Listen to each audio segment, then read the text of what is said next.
Hey everybody, Oversoul here. A little bit of housekeeping before we get started.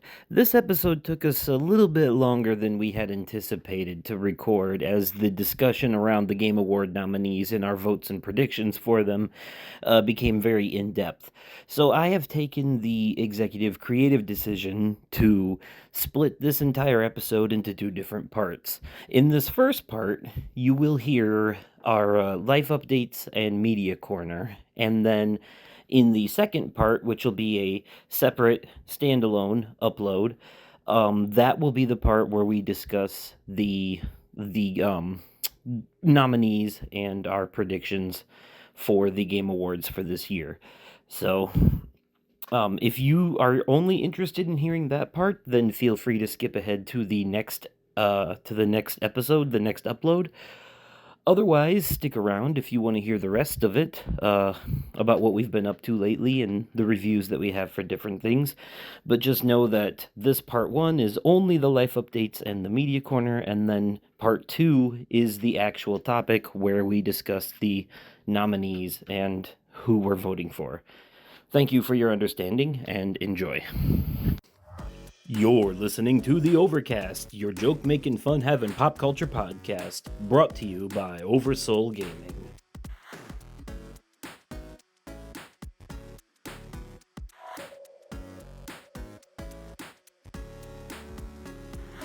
Hello there, everyone, and welcome to the Overcast. I'm Justin, I'm Nick. And I'm Brooksy. and together we're bringing you sunshine on a cloudy day. And join us, stick around, stay a while, get comfortable. So, what has everyone been up to lately? I'll tell you, for me, it hasn't been a whole heck of a lot, but I will say this, couple of things. First of all, I finally got my hands on a copy of the Final Fantasy Tactics Remaster, the Ivalice Chronicles version, Nice. sent in from GameFly. I was hoping to get a rental of Pokemon ZA, but I just Sarah just actually bought that and has been playing the shit out of it. which, by the Nice, way, nice.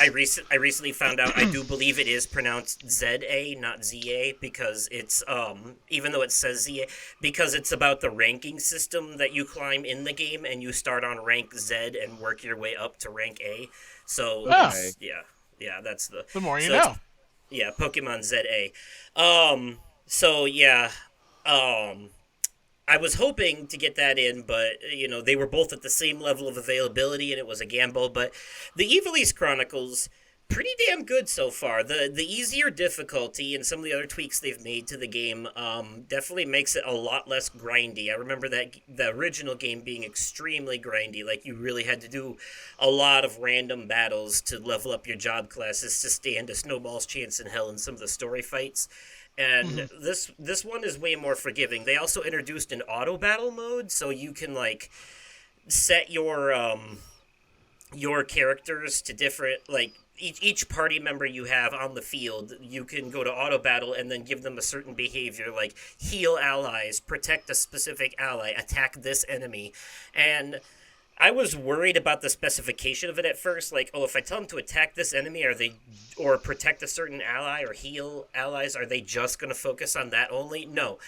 Like, whatever you set them to, that'll be their main focus, but they will still behave in such a way that makes sense for whatever situation they're in, which is great. So, like, if you set a character to heal allies, they will still attack an enemy if they have the chance. You know, Oh, so cool. which is really really good AI, and it helps. Like, there is still a little bit of grinding to be done. It's a tactics RPG, but that right there, the auto battle stuff knocks the grinding down significantly. um, all of it's completely voice acted now too. Like, everything still pops up in text boxes, but it's all voice acted by some really talented voice actors. Most of them British too. Ben Okay. Starr is in this as well. Oh, cool. That dude's Yeah, everything these days. right. If it's got Final Fantasy or RPG in it, then he's in it. Like, um, so yeah, and I love how, like, accurate to the time period their dialect is too. Like, it's nothing takes me out of like Renaissance or medieval stuff more than when they're speaking modern language in it. But no, this, like, they go full Shakespeare in this son of a bitch. Like, What of you, Ramza? Why do you now raise arms against us? 'Tis naught short of treason. You would turn your cloak and name yourself a traitor to the Order of the Northern Sky. But the Order would never forgive what you've done. Does your naivety know no end? How ironic is fate that one such as you would be born a Beowulf. Despite the privileges the name has afforded you, you would forsake duty and tarnish the honor of your house. Mayhap it is because you are youngest, and bastard-born besides. You think yourself spared the burdens of your lord brothers, and look only to satisfy your own whims. It brings bile to my throat. 'Tis a mockery that you're a Beowulf.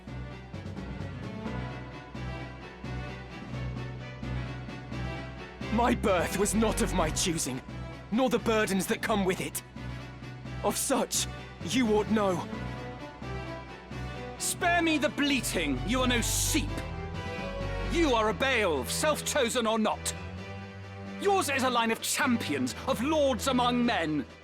To do great deeds is your destiny, and your duty as well. Much is there that cannot be done save by your hand. It falls to you to see it so, to act where we cannot. Yet by the same token, you have choices. Ones that are denied your lessers. For your name brings great wealth and influence both. If you only embraced them, nary a thing would be beyond your reach.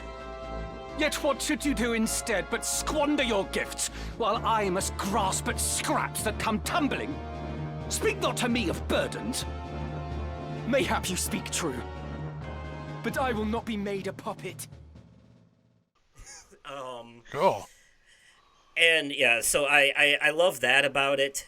Yeah, so I'm having a lot of fun with it. Very nostalgic, reliving. I'm like, I might actually be able to finish the game now. So far, I've gotten further than I ever have in the original or the PSP version. So, so it's definitely a welcome thing. I was calling it a remake for the longest time. I don't know why. It really is just a remaster. Like, it is like a direct port with an easy mode and voice acting now, and HD spit shine. You know, Okay. I don't think it was rebuilt from the ground up. And not in a meaningful, like, this is basically a whole new game kind of way, like Final Fantasy VII or Resident Evil 2, 4, and 3. This is more like a like an HD remaster, like what they did with the Kingdom Hearts games, you know, and some quality life upgrades, basically. But I'm enjoying the fuck out of it so far. And yeah, still whittling away on and off at Ghost of Yotei and what's the other one? Outer Worlds 2. Nice. Which both scratch very, very specific itches and tickle very specific fancies. So for I me. want to ask you, actually, real quick, Justin. I was talking with my roommate Olivia, who is like probably one of the biggest Obsidian stans I personally know. And she was like, I'll be honest with you, I never thought I would say this. For me personally, because she's played about halfway through Outer Worlds 2, and she's beaten Avowed. She was like, honestly, I think Avowed had more of the sauce than Outer Worlds 2. I like, for you personally, so far playing through Outer Worlds, how are you? I know it's a very weird comparison, but it is RPG versus RPG. I think I'm inclined to agree with that. The reason I was so big, because the first Outer Worlds made my top 10 games of 2019, and I think part of the reason I was so big on it, though, was because it was a more fresh thing at the time. I was like, oh, this is basically Mass Effect meets Fallout, but more accessible to someone like me, and the whole thing is a big satirical comedy game that shits on capitalism. This one is kind of like, the second game has all of the like, it's got sequelitis. it's got that going for it where the stakes don't feel nearly as high this time. It's still a fun game, don't get me wrong. Yeah. So far, I would consider it a solid 7 out of 10, but it's like, but I also considered Avowed a solid 7 out of 10, but Avowed is a higher 7 than Outer Worlds 2. Got if it. that makes Okay, any cool. sense. Yeah.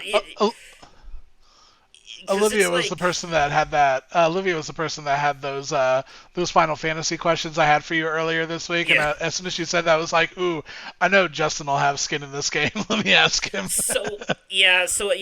Outer Worlds 2, it is like, because there's this whole big thing where there's this like big rift in space that's looming over you, but it doesn't feel very like, I don't know, what's the word I'm looking for? Not high stakes, but like it's not urgent. That's the word. It doesn't feel very urgent. Like it's like you can still take your sweet time with it. Cause like literally the whole first act of the game is you chasing down some asshole that betrayed you. Like while Okay. everything else is going on, and there's so much. And you'll notice this like right from basically the first planet that you visit, that every faction in this game seems to be the most wildly exaggerated, like fucking nut job versions of their ideologies that you could possibly, like, it's beyond satire and leaning into full caricature at this point. So Got it.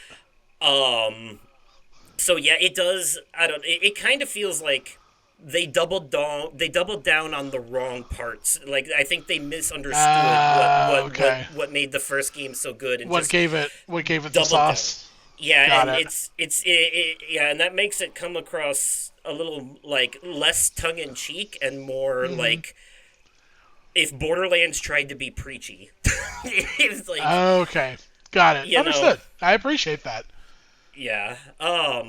So I mean, like, there's literally in this game where they're talking about like, like servitude to capitalism and the work, all this commentary about the working class and all that, and then there's a gun where you can shrink people and then step on them. So Yeah. you know, uh, there's on the nose, and then there's like the nose has been shoved backwards into your face, like. Yeah. you know.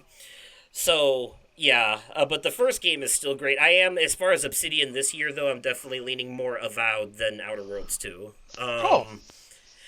Especially when it comes to my top 10 list. I don't think I can put both of them on there, so it's going to be one or the other. Yeah. Makes sense. Makes sense. So, but yeah, and outside of that, I just wanted to throw, because I haven't yet really this year. I know we've thrown a few flowers South Park's way, but I just want to say they keep being hilarious. Their latest episode, they made fun of generative AI videos, and I thought it was one of the funniest my and God, smartest things it they've was ever done. So Nice. fucking unhinged. It Haven't got watched super. it yet. It got It's on my list. It gets super meta. To the point where they even use AI to voice Bluey in the episode. And there's Let's say, yeah, that was definitely not Bluey. no, but it sounded just like her. Really did. And the other thing is, there was like a bit where they were with the whole Peter Thiel and Cartman subplot. That he's like using AI videos and sending them to his mom to make him think that he's okay. And all the AI videos are just Cartman spouting his old catchphrases from 20 years ago. It's fucking hilarious. I fucking loved it. It was great. And they didn't even lean too hard into the politics side of things in this episode, like not in terms of like satirizing real life stuff. Instead, they more just kind of like went after like them as characters rather than what they are doing in reality right now in that episode. Like it felt more like a classic South Park episode for sure. But then also I wanted to give some flowers to SNL.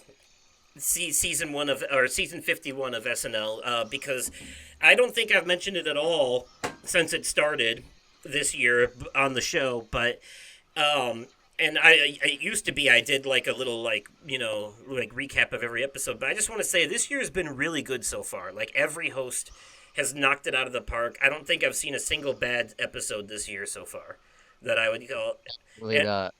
And that's saying a lot because there were definitely some bad episodes last year. But this year so It far, was. This year so far has been fucking banger after banger, and the guy from The Running Man, Brooksy Glenn Powell, he hosted an Mhm. episode recently, and he fit right. It was some of the funniest shit, quite Oh, frankly. dude, Like he, Brought back I the did see. Gruber. I they did brought see back his MacGruber. I did see his monologue at the beginning with the UPS driver. Dude, so awesome. I really like I Glenn Powell kind of felt like he came out of nowhere from like Twisters and Top Gun Yep, and now The Running Man. Dude, I personally I hope he stays, man. I really and like Miles Glenn Teller. Powell. Miles Teller, they brought him back this year to host again because he did so good last year, and he did good again. Like that was, and Sabrina Carpenter hosted for the first time this year, and she fit right in. Like Good. you would mistake her for a cast member, quite frankly. Like she fit in perfectly with the rest of them. He Um, really did.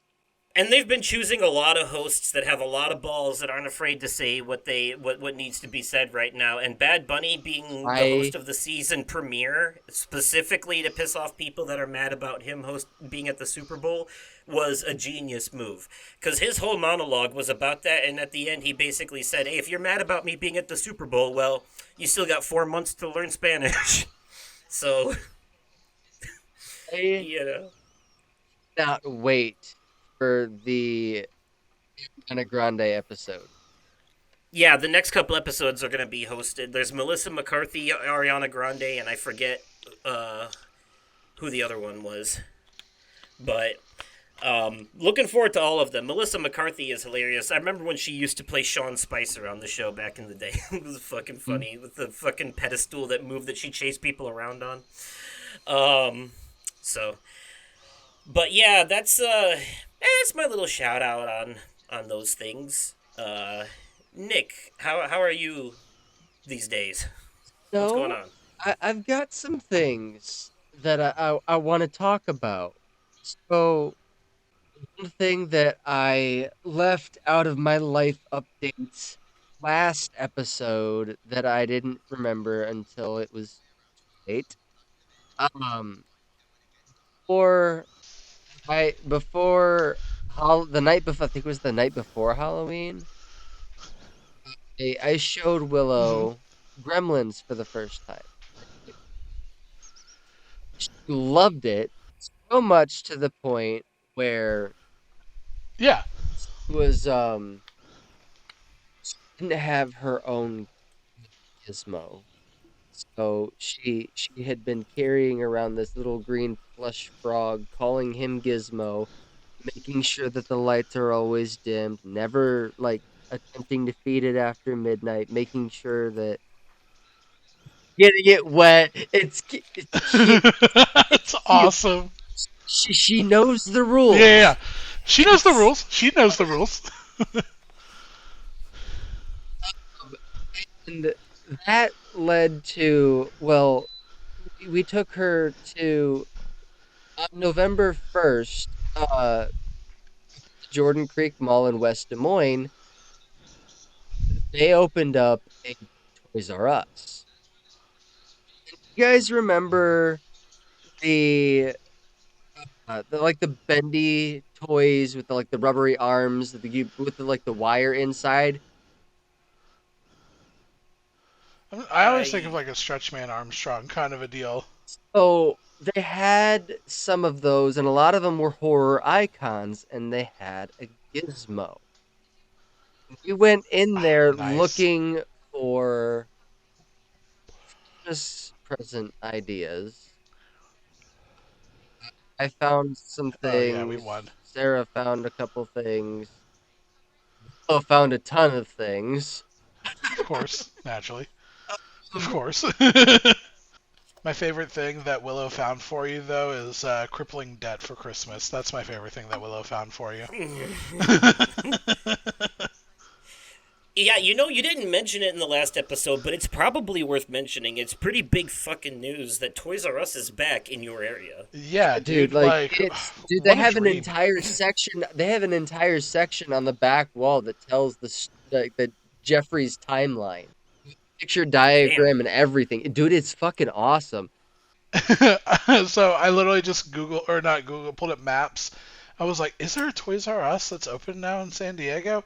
No, there's not. There's a few that are in the LA area though, and I love like literally all of them say it, it's like the name and then it's like the top review like quote or whatever, and it's like one of the most famous stores is finally back. Oh my God, Toys R Us is back and it's local.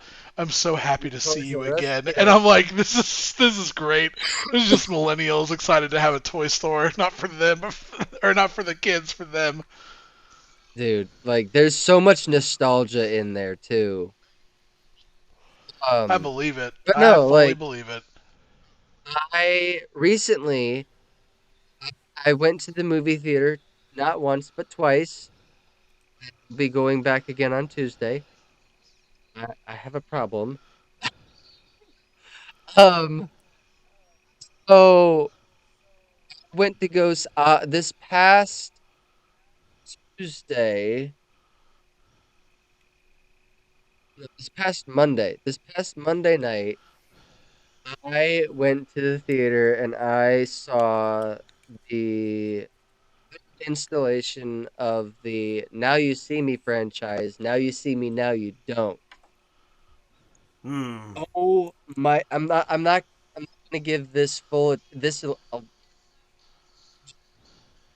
quick rundown, but this it had all the things that I had hoped it would, and then some, and it had a plot twist that Oh. I did not see coming. And they opened it up for another Now You See Me film. So, and that I was Okay. before I want to real quick announce this real quick. Before I shut down my Twitter, I had that was the subtle announcement. You won't be able to find me there no more. Um, Okay. but I before I shut down my Twitter. I was scrolling and I saw that it had been confirmed from multiple sources. They're working on it's in the works. So Now You See Me 4. Okay. I'm glad to hear that it has a good plot twist because the second movie's plot twist was stupid. My But God, I will dude. say, I will say that one thing I love about those movies overall, like in general, and really that this is the real draw into them anyways, is the fucking visual special effects when they're doing their really smart magic trick heist shit, you know? Yeah. And This was yeah, this was good shit. like that scene Was in the second movie where they're all like they're in that white room and they're all like throwing the card across the room to each other, like keeping it Mhm. hidden from the that shit was it's completely impractical. It would never work in real life, but it's fucking cool as hell. Oh Like it yeah, it looks so is. cool. You know, I Uh, love that. I love the the yeah, those movies are fun. Like they're good. That's my kind of popcorn flick because it's one where like like it is mindless entertainment, but at the same time it's not a completely turn your brain off thing because they're also like pretty smart like with their twists and shit and Hmm. like they at least try to explain how they did the magic tricks, you know, even though some of that stuff definitely defies the laws of physics. But I think with like the whole like the implication in the second movie is that that's kind of the point, like they might actually be magic. So Yeah. you know, but I that's pretty cool. also went before I went to we Sarah and I went to the theater on Wednesday, but I'll be talking about that movie in my media corner later on. Ooh. I cannot wait to talk about this. Um, I did since our last session. I have finished season 2 of Husband Hotel, and oh my God, all I'm gonna say is that motherfucking cliffhanger. The only the words that I blurred. I said, "God damn it, Viv! Damn it!" Listen, I want Like to hear such nothing a yet. I it was. haven't Oh seen my it yet. God! not gonna say anything other than that. Like, it was a what the fuck moment. Fuck. I've What the I've had fuck, a couple of Viv? those. I've Like, had a couple of those with this season. I my it's god. not. We'll be doing a spoiler cast for season 2 of Has Been Hotel on December 6th, folks, as a bonus episode that you can look forward to if you're interested. All I will say is that the this season for me had the opposite pacing problems of the first one. There were a couple episodes in the season that I definitely felt like filler. Yeah, I That felt could that way have too. that could have been used to move the main plot forward a little bit better. And then as a result of that those filler episodes, a lot of the conflict near the end of the season starts to feel rushed. Yeah. But I still enjoyed it. I Yes, still enjoyed it. I overall, it was just good. no spoilers or nothing. But when it comes to review scores, and I'll have to decide after I watch the season a second time, I may have enjoyed it one whole point less than last season. We'll see. Fair enough. I'm curious to see how how that pans out for you, because I gave season 1 a 9 out of 10. So Oh, season. I mean, obviously, I wasn't a part of this quite yet. If I were to have graded it, I also would have given it a 9 out of 10. I loved season one. I have it. I have it procured. I'll say that I have procured it. hmm And I think we're gonna start watching it on Monday. I only work Monday and Tuesday this week, so I'm gonna have it done so that way we can do the spoiler cast. good stuff, good stuff. Because my what I remember seeing about season 1 was that it doesn't get good until episode 4, but then after that, it's fucking amazing. So that's why like once you hit episode 4 of season 1, that's where it really picks up and takes off, and it's really good from there. This season is a little more like it starts off really high and then it dips and then it goes back up and then it goes back down and then it goes back up again. So Okay. it's kind of like that for me. Let's see. I since our And last Alistair playing 5D chess this season. yes. I like that. Um the since our last recording, your media corner entry, Justin, was Dispatch. I hmm binged through that fucker. Yeah. We all Yeah, finished we it. all finished it, man. I literally, as soon as I got done with work on Wednesday, I immediately busted out my Steam Deck. I was like, no one talk to me for the next 2.5 hours. My rating hasn't changed. My rating hasn't changed, by the way. Still a 9 out of 10 Yeah, after the I finale. would agree with you even on even that. more so now. Even more so, honestly, quite frankly. That was the final. Like, I was worried whether or not they'd stick the landing. Maybe it's just the ending I got, but they absolutely stuck the landing. Listen, Like, I'm just happy that it came out because now I finally get to say, see, Justin, I told you, I do love narrative games. It just takes the right one because I love Dispatch, dude. It was it so just good. it's just all narrative games except Life is Strange. Somehow, Yeah, I don't even know though what that's it one of is. the most I know. one of the most popular games in the LGBTQI I plus know. community. I Like, listen. I know. Sue me. I'm sorry. I hate my own kind. Apparently, I'm sorry. Okay. Uh, no, you're fine. You're fine. Um Nick would like Life is Strange. I know he would. yeah. Also, since you guys recommended The Witcher 3 Wild Hunt, it recently went on sale on the PlayStation Store, and I snatched it up for $10, the complete edition nonetheless. yeah, buddy. Nice. Dude. I would give so much money. I'd give so much money to be able to play that game with no knowledge of that game. Like dude, you're for such a treat. Such a treat.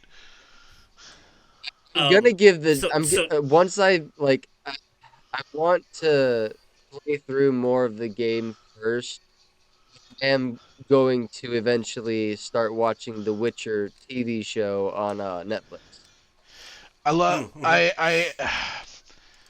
I when you finish Just so you when you know, finish the game, I have that show opinions. is based that show is based on the books, not the games. So Gotcha. there Okay. is going to be some I differences. have Okay. I have I have read the books But and I've played the the games. characters are the same. Yes, I've read the books. I've played the games. I have opinions, but I'm gonna reserve those until you finish the game.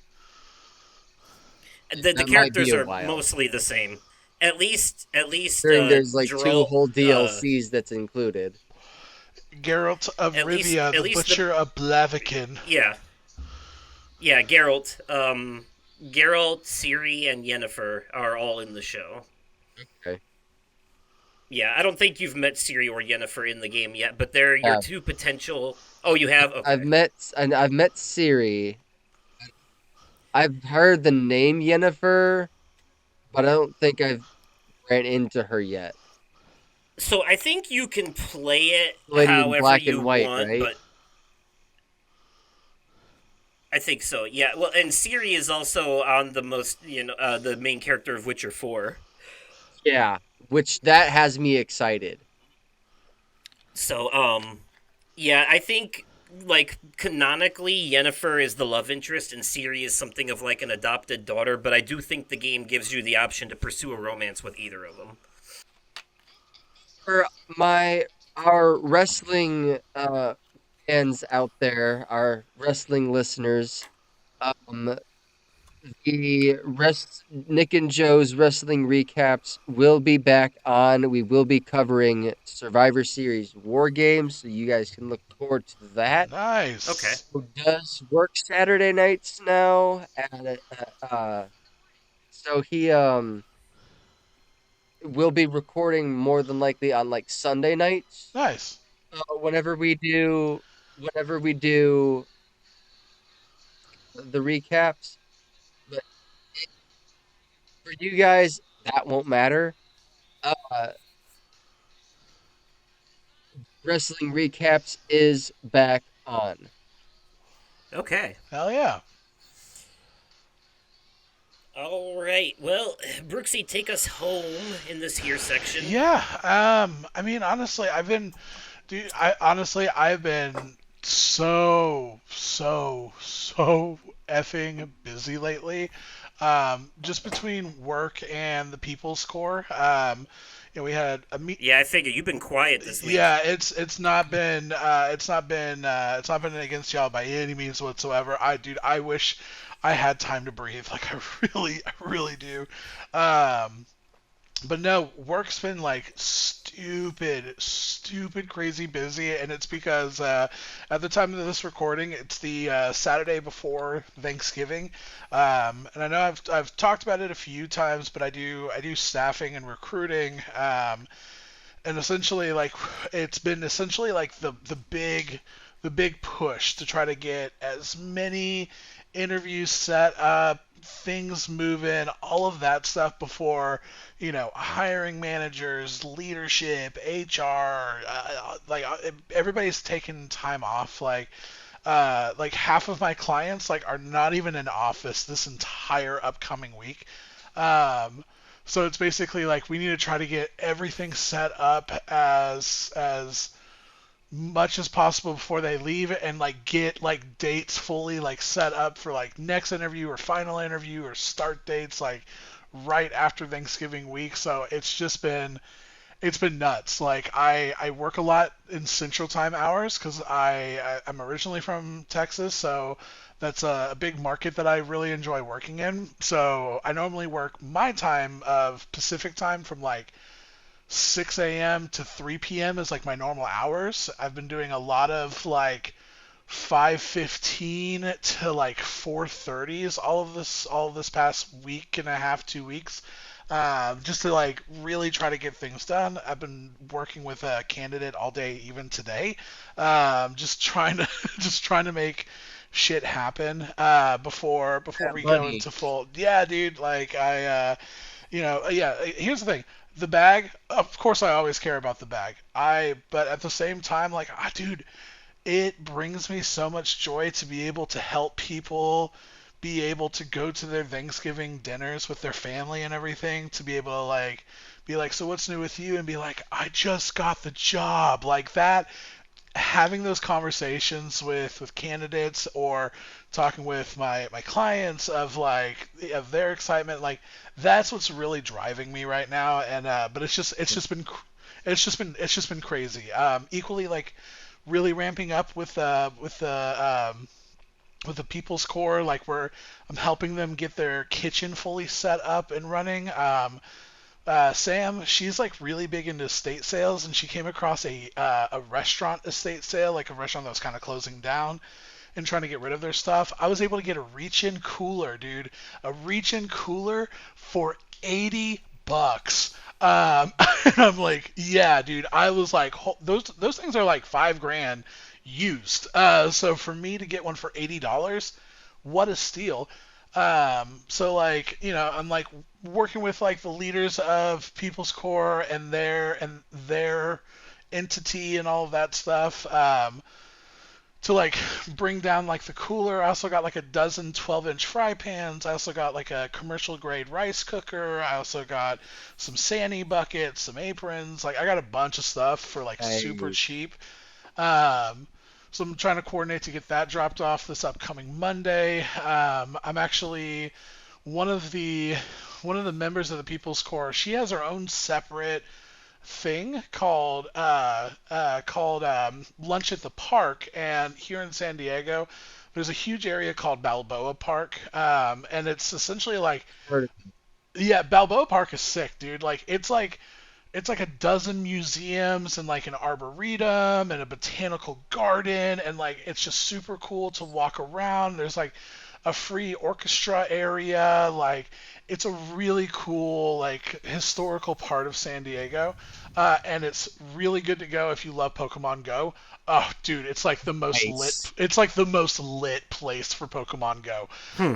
That Um, but yeah. she does this thing called Lunch in the Park, and it's basically she does it like every other Sunday, where basically she just hands out free hot meals, and it's for people that are unhoused, people that have been really struggling with like this current administration and SNAP benefits and everything else, like, or people that just want a hot meal, man.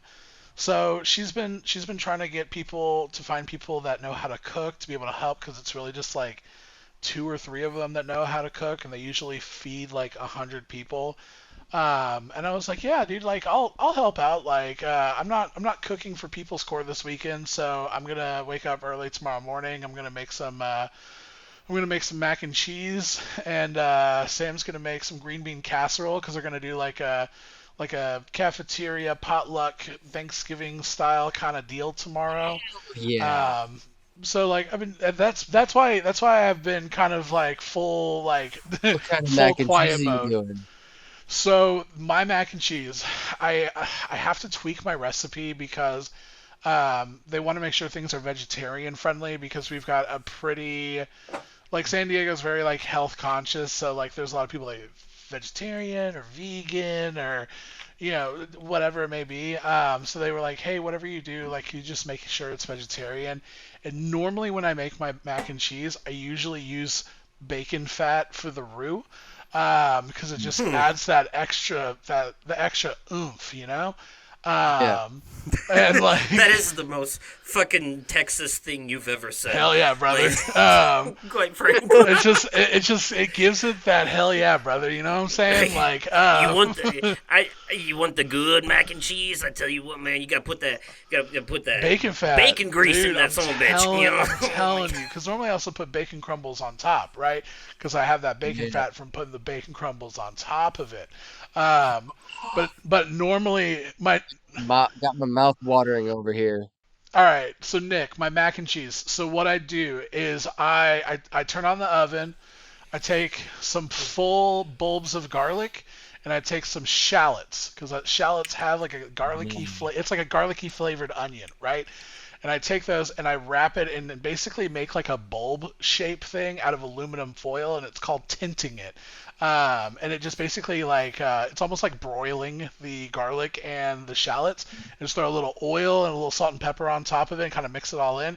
I let that go for like an hour, so it's like super soft, like totally pulverized. And I'll take that, I'll blend it together, and then in a pot, I'll throw that in there, and I'll throw in the bacon fat and just kind of like cook it a little bit. And I throw in my flour and I make my roux with all of that stuff. I take heavy whipping cream. I don't use milk really because heavy whipping cream is a lot more rich. And you just slowly add that in and whisk it in until you've got your full base. I condense that down, and then I like to use 2 parts cheddar. I like a medium cheddar, and 1 part. And this is what makes me different because I'm special. Pepper jack. It's got that little zesty zest to it, man.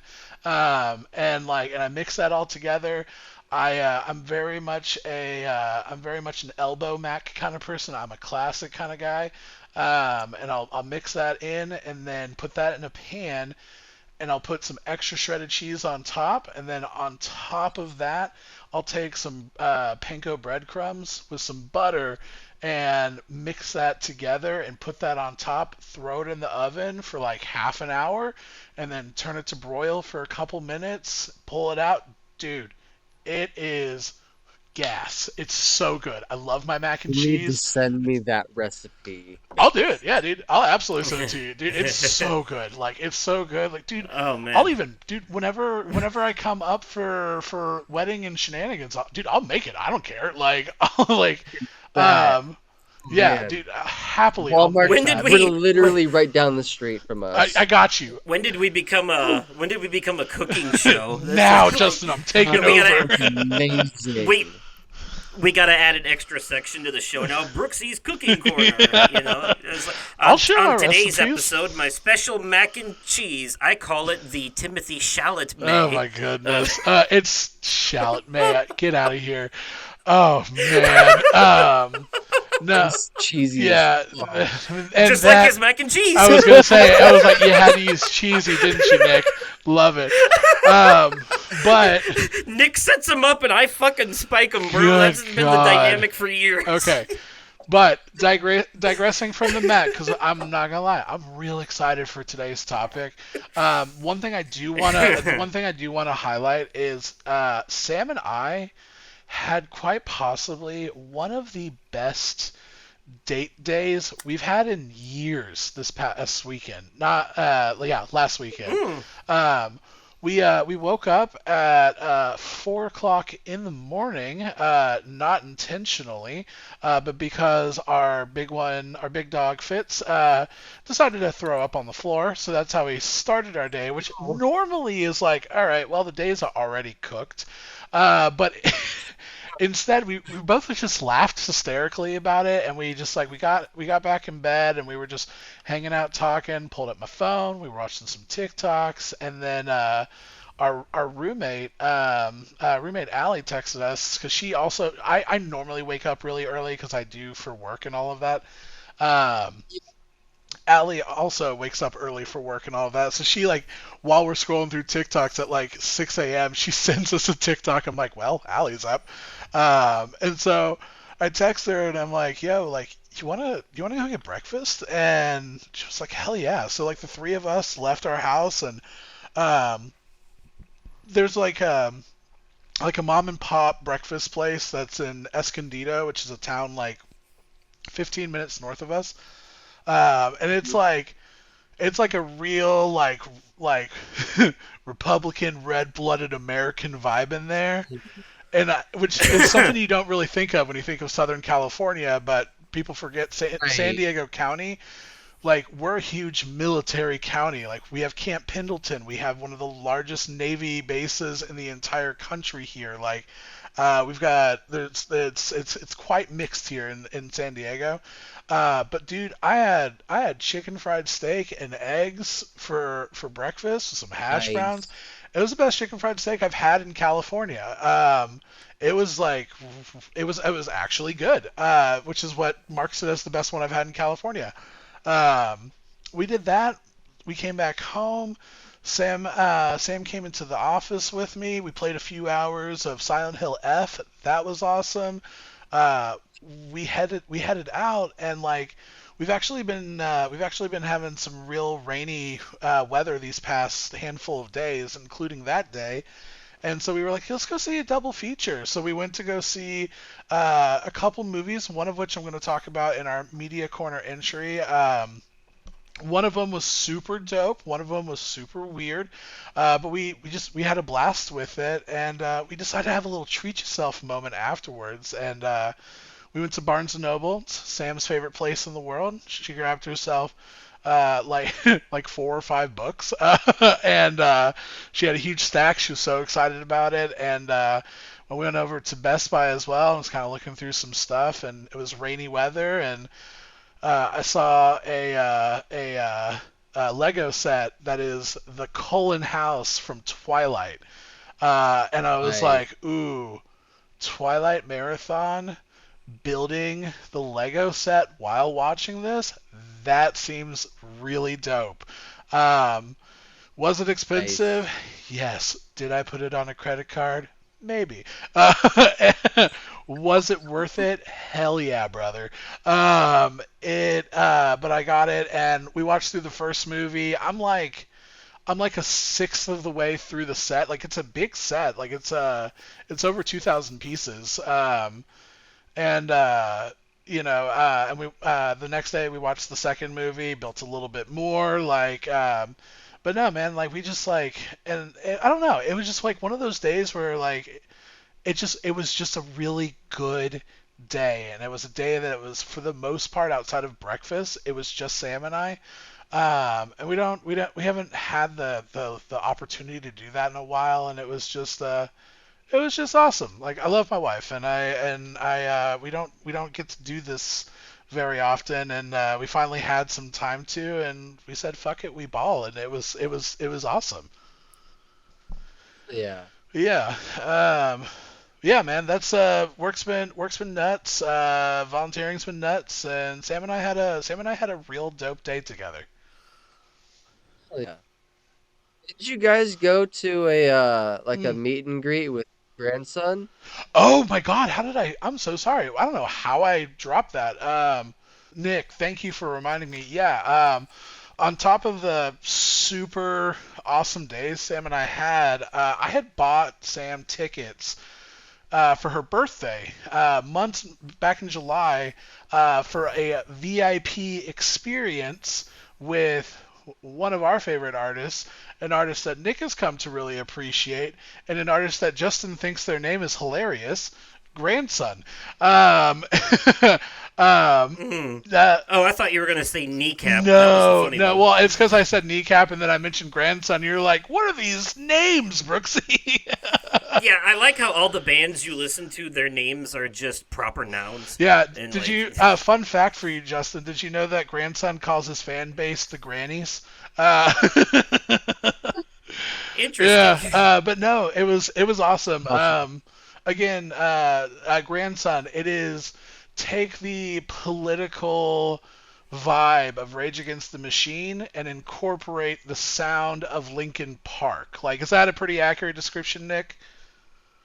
Yes. Yeah, like he's dope, and I bought the tickets because not only do we love Grandson, the opener, another artist that you find to have a silly name, Justin Bob Villain, was supposed to open for him, but his visa was revoked because of a pro-Palestinian chant that he had at the Glastonbury Music Festival in England.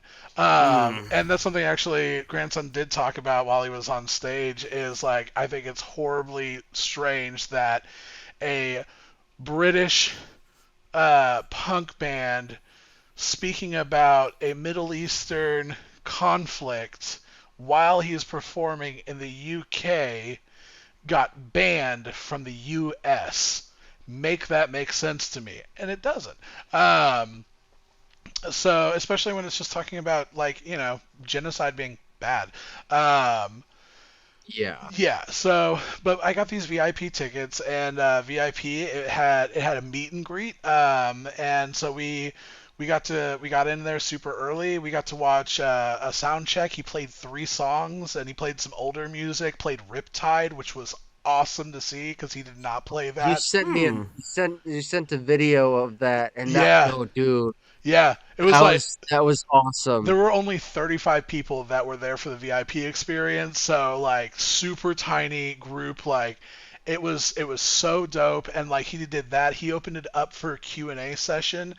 Right. And Sam and Ali actually used that as an ask, like, hey, can we use this as a platform for like local organizations? And he was like, yeah, please, absolutely. And spent time talking about People's Core and having people join on with us. And he was like super appreciative. It was like, that's awesome to know that my fans are like really trying to do the work for their communities and help everyone and all of that. Like, that's so That's awesome. awesome. And then I actually had the very last question, and I asked him, I was like, I don't know how deep you've gone into his discography, Nick, but he's done a lot of collabs over his career. And I asked him, I was like, hey, you've done a bunch of collabs, and I mean, I'm talking about from Tom Morello to Travis Barker to Kesha. Like Whoa, you've done so many collabs. nice. Is there a dream collab for you? And is it by chance Kneecap? and and he laughed hysterically because like he definitely knows who Kneecap is. He's mentioned them several times. He's very close with Bob Villain, who's very close with Kneecap, and he was like, "Listen, man, I'll be honest with you. Yeah, Kneecap is definitely at the top of my list of people that I really want to collab with. I've definitely talked with them about it. He was like, they're very much a rap trio, and I do rock rap, and like I think the rock aspect is kind of that's kind of losing them on it. And he was like, but they're interested. I'm interested. Like nothing is set in stone. I'm not saying there's a new song.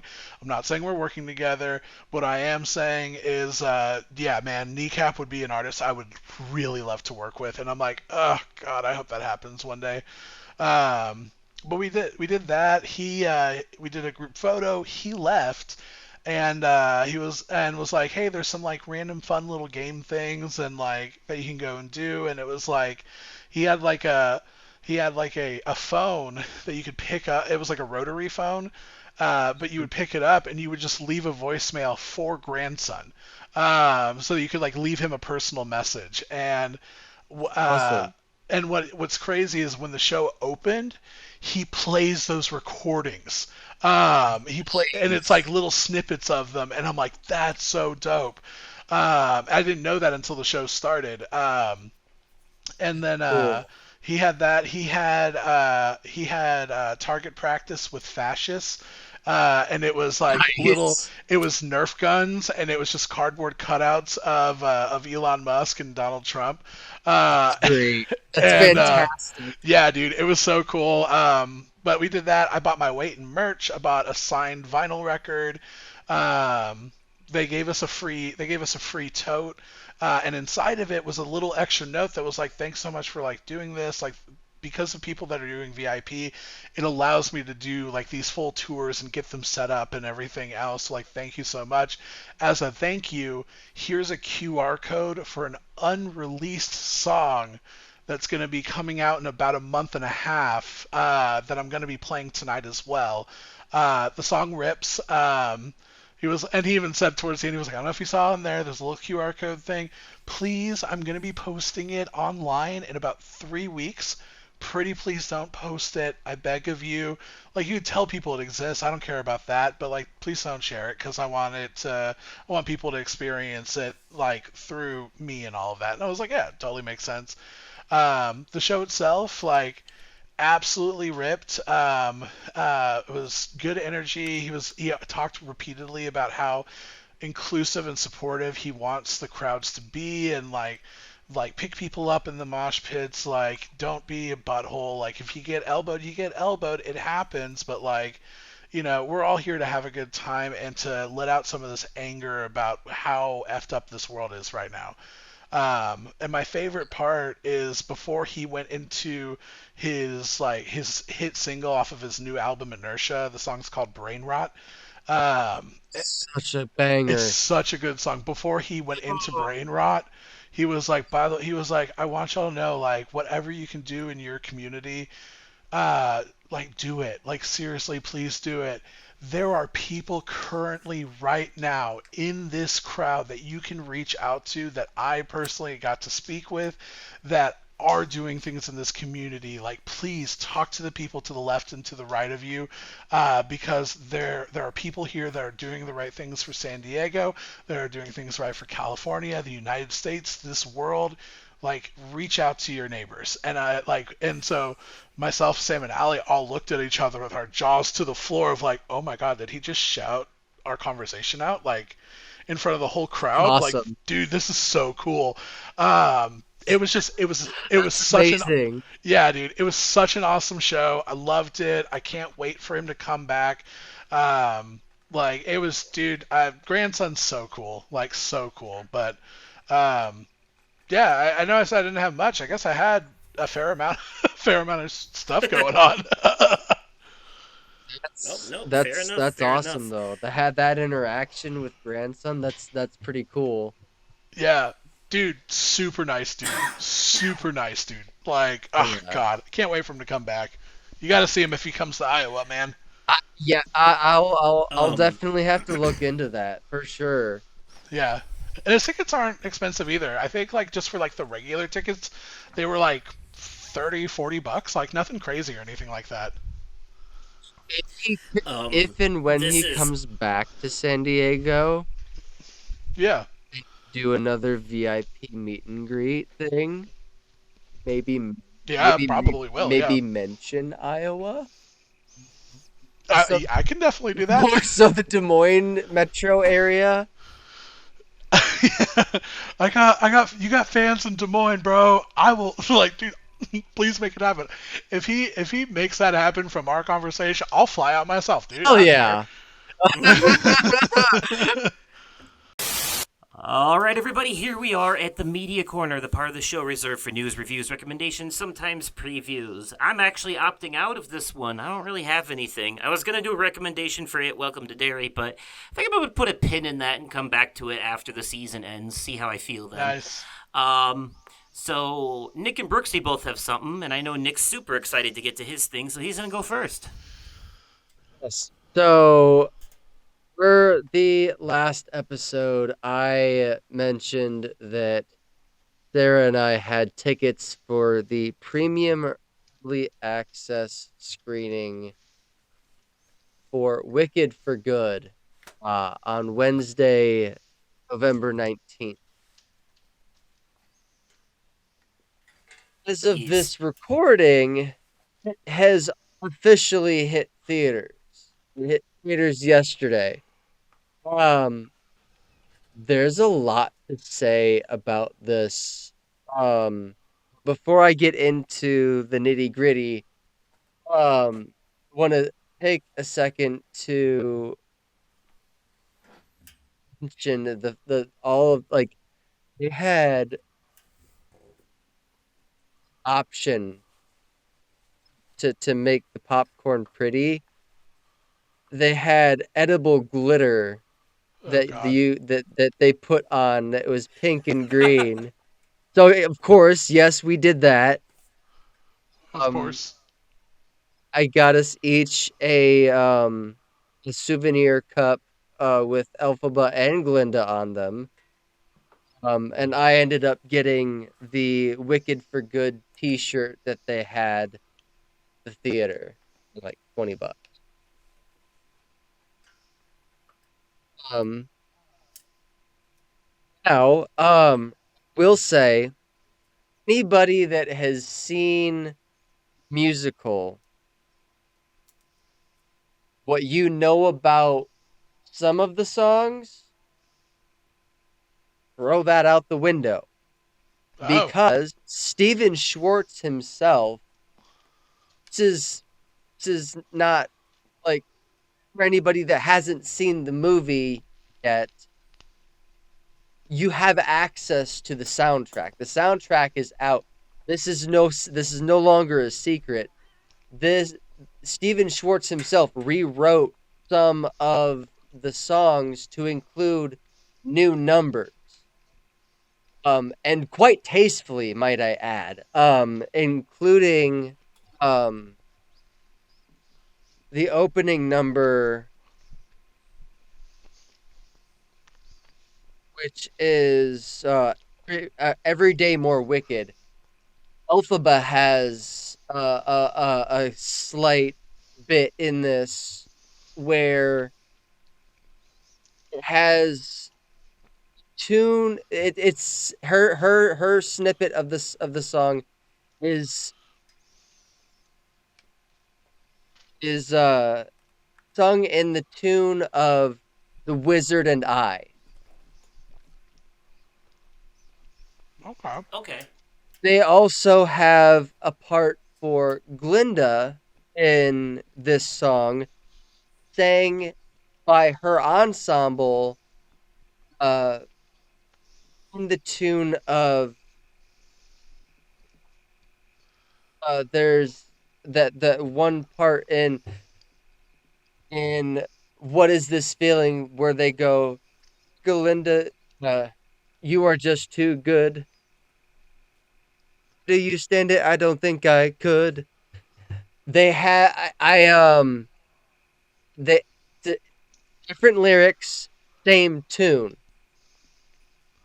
Um, Phenomenal opening number. Um, Phenomenal. It was great. Um, then we had Thank Goodness. Couldn't Be Happier, sang by Ariana Grande as Glinda. Now, I will say the two new songs. I've been listening to the soundtrack, and No Place Like Home.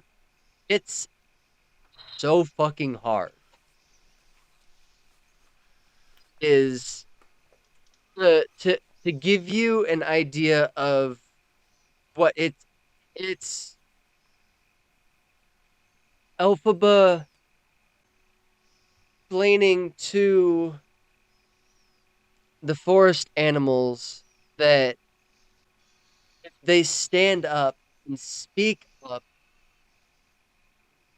we can overthrow the wizard. And if we keep them, one of the lyrics is, "It's them we will be defeating if we keep on repeating. There's no place like home." It's a powerful song, and I absolutely loved it. Um, Brooksy, you've seen the Broadway musical. Yes, yes, I have. You remember? Do you remember the song? Because this song has always been part of a Broadway production, but never made it onto the Broadway soundtrack. Hmm. Uh, Wicked Witch of the East. Oh yes, the Wicked Witch of the East, bro. Yes. That is in this that again. Oh, It's sick. in this. It's on the soundtrack. It's they this scene.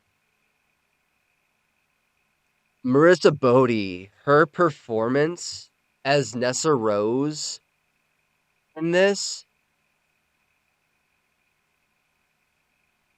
she's ruthless. She is not a very good person. Um,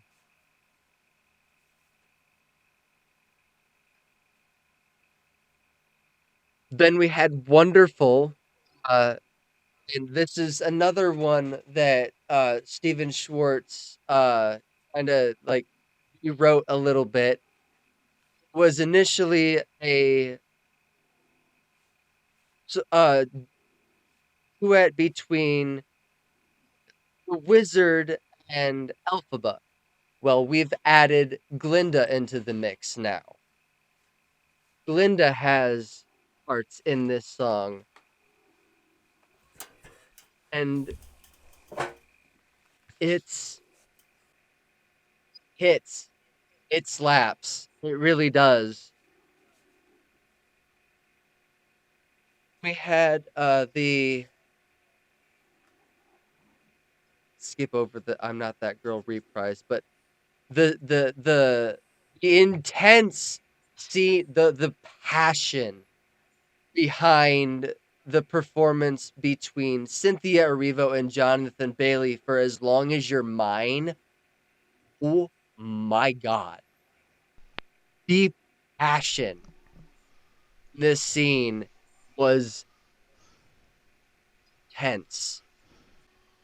Then I will have to say the most powerful ballad in this movie was seeing and hearing Cynthia Erivo perform No Good Deed. This hit harder than Idina Menzel's No Good Deed. That's a hot take. When you see not listen hearing it on the soundtrack is nothing compared to seeing it on the screen. Hit so hard. March of the Witch Hunters. I'll have to give it to Ethan Slater for his performance as as Bach. This Brooksy, you already know. Hmm.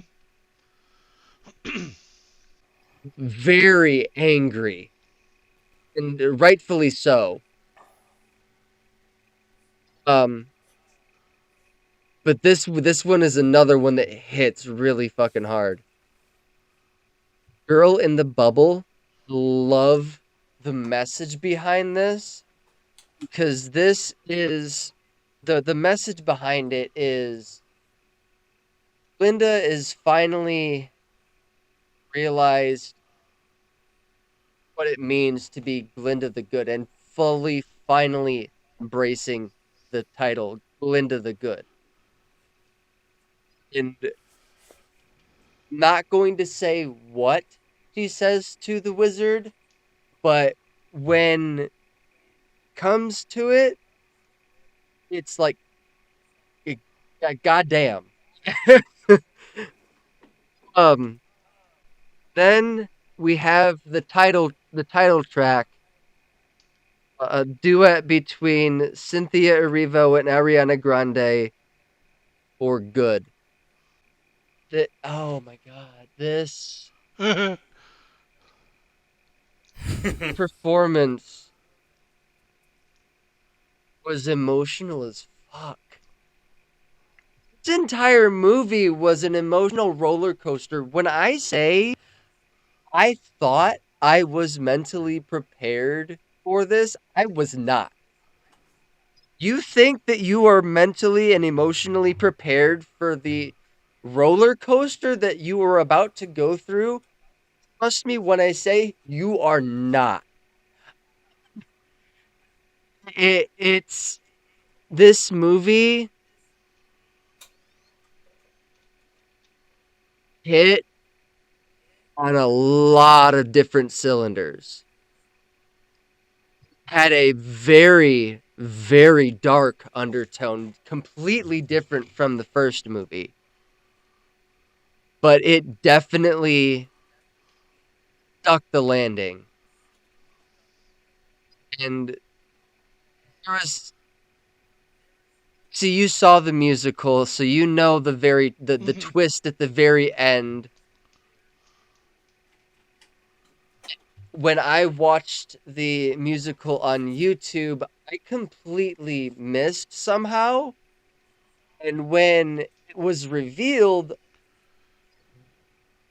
verbally gasped, which would then lead into the next book, which I have heard rumblings in the um, woodworks, and I actually saw something on TikTok earlier today.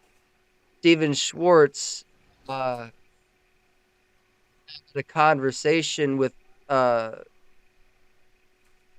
production manager Platt about continuing and doing an adaptation of Son of a Witch. Hmm. Like Cool. this is yeah, dude. I am all for the continuation of the Wicked universe. I would absolutely. I would be. My ass would be in that movie theater seat. Hell yeah. I, oh my god. And we told Willow that we would stick around until after the credits to see if there was any credit scenes. Wasn't. Noted. Thank you This for letting me know that in advance. You're welcome. You're welcome. You're very welcome. No credit Yeah, scenes seriously, there. thanks. No problem. Um you guys already know what my rating is going to be. This movie was a 10 out of 10. I thought it was going to be like a 5.5 or something. Oh, Yeah. no, dude. Oh my god. And I have already got tickets to go see it again on Tuesday. I'm taking Willow immediately after I pick her up from school cuz the movie theaters are right down the street from her school. Hell yeah, Very dude. So nice. excited. Oh my god. It's such a good movie. I can't wait for the sing along cuz we'll be going to that too. If they put tickets out on it, like they did for the first one in hopes that they do it the same way, we'll be going on my birthday. Oh, dude, sick. Yeah. Nice. All right, Brooksy. Bring it on home. Yeah, so I wanted to talk about Glenn Powell's newest movie, The Running Man.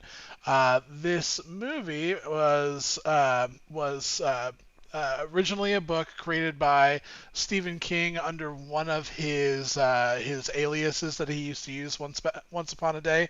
And this movie is technically a remake movie, although it is quite different from a Yeah. 1980s version that was done by that was with Arnold Schwarzenegger. Um, Mm-hmm. this movie, um, man, this movie rips. This movie was so good.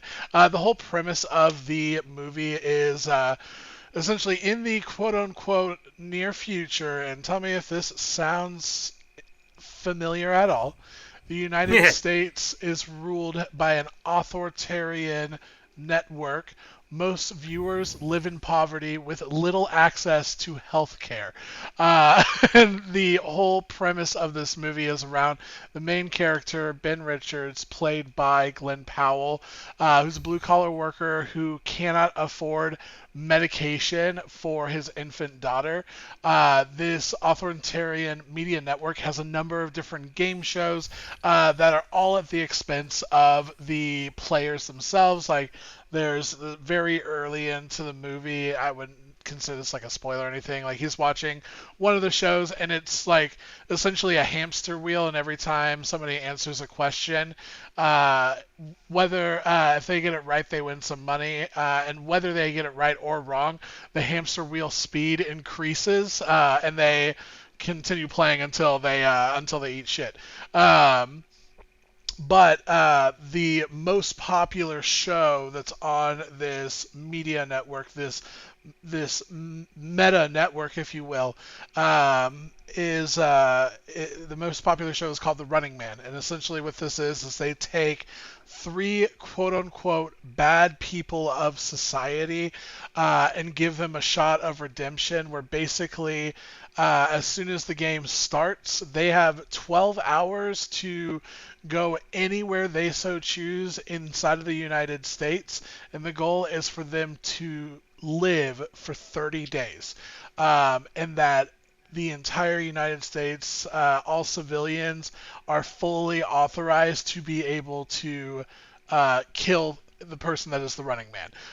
And there's not only that, there's also a special task force of mercenaries that specifically go and run out and try to target and neutralize the running man.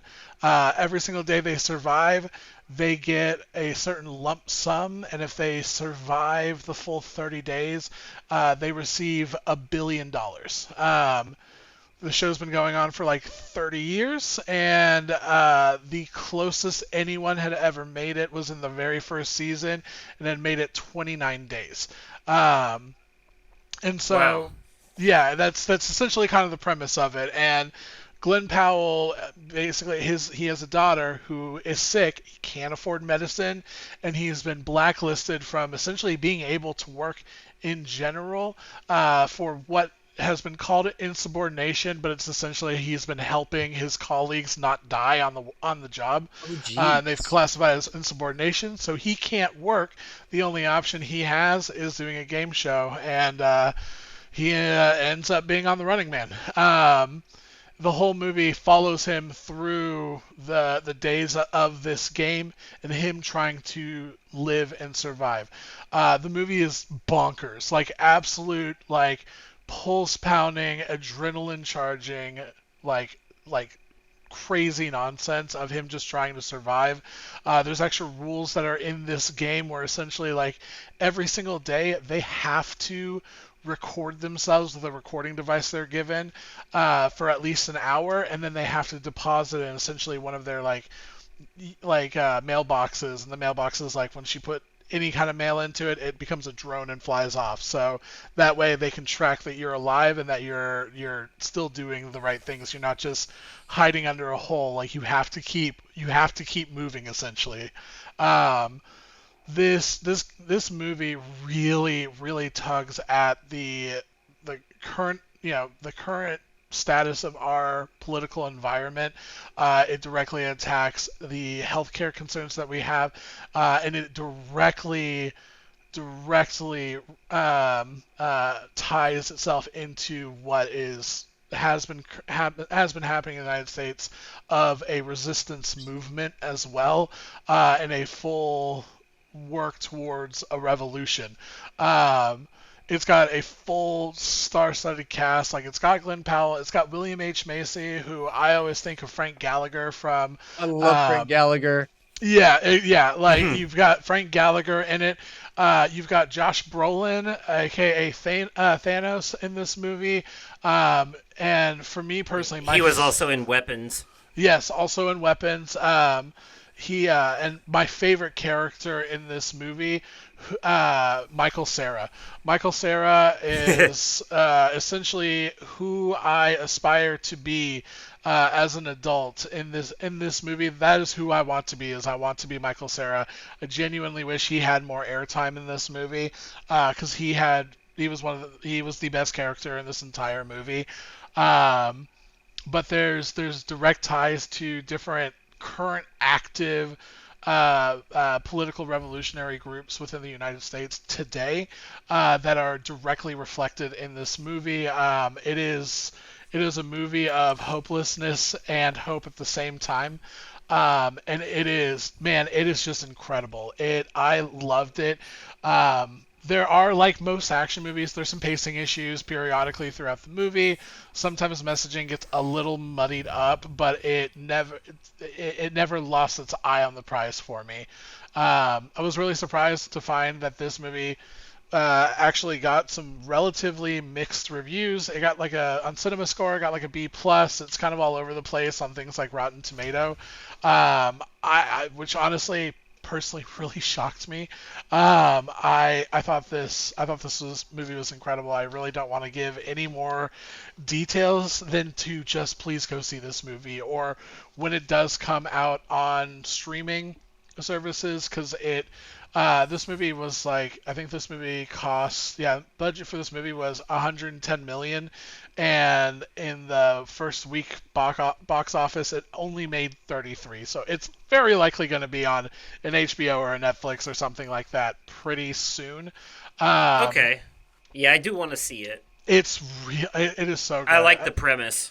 It's a really really cool premise. It does sound It good. strays pretty it strays pretty differently from the original book and original movie. 'Cause the original movie was more like a arena setting, think like Hunger Games kind of style, as opposed to this movie is like a full nationwide manhunt. And he really does span quite a good portion of the country in this movie. Um, it's incredible. I don't want to give any more details. I'm excited when you guys do watch this to hear y'all's thoughts on it. I'm normally not an action person, but this was a movie that had really great symbolism and really great messaging. This movie was a 9 out of 10 for me. It's the same score I gave Superman. This is going to be a constant comfort film for me when it does come out. I will buy a physical copy of this movie when it does come out. It's awesome, and when it's readily available for y'all, please watch it. I'm so excited to hear y'all's thoughts. Well, that'll do it for episode 74 1 Casual Catch Up. Thank you all so much for listening. You can find me on all the social platforms at Oversoul53 or Oversoul Gaming. Nick is at The Gaming Fiend 1, and Brooksy is at Brooksy My Boy. I appreciate you being patient and sticking with us through this little kerfuffle and unorthodox way of splitting this up, but at the end of the day, I think it might be more palatable for a wider audience. So, thank you so much for listening, and please stick around and stay tuned, because coming up next is our Game Awards votes and predictions as its own special standalone episode. Enjoy, and thanks again for listening.